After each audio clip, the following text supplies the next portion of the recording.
Hello, আসসালামু আলাইকুম guys. আশা করি সবাই ভালো আছেন। আলহামদুলিল্লাহ, আমি আজ ভালো নেই। আমাদের জোনাল নাটোর জেলা বড়াইগ্রাম থানা 3 নং জোনাল ইউনিয়ন, এখানে এমন একটা জাম লেগেছে, তা 2 ঘন্টার ওপরে ধরা চলে জামটা। এমন জাম ভাই বলার মতো কথা না, যে 2 ঘন্টা কোনো গাড়ি নড়ছেও না সরছেও না ধরা চলে। এমন একটা ব্রিটিশ আমলের ব্রিজ আছে আমাদের এই জায়গায়, ব্রিজ দিয়ে পারাপার হওয়ার মতো খুবই কঠিন ঝুঁকিপূর্ণ ব্রিজ। এই ব্রিজটা যদি আশা করি ঠিক মতোই মেরামত করা হয় তাহলে ভালো হলো। তারপরে একটা প্রশ্ন, যে এই ব্রিজটা কবে সারা হবে তাও বুঝতে পারছি না। ডক্টর ইউনূস স্যার, আপনার প্রতি সালাম।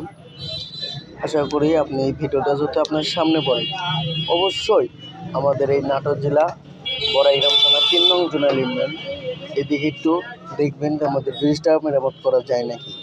প্রায় 2 ঘন্টার উপরে জাম, এবং সকল রকমের দর্শকের দৃষ্টি আকর্ষণ করতে আমার এই ভিডিওটাকে লাইক করবেন এবং চ্যানেলটিকে অবশ্যই সাবস্ক্রাইব করে ডক্টর ইউনূস স্যারের কাছে পৌঁছে দেওয়ার দায়িত্ব আপনাদের উপর থাকলো।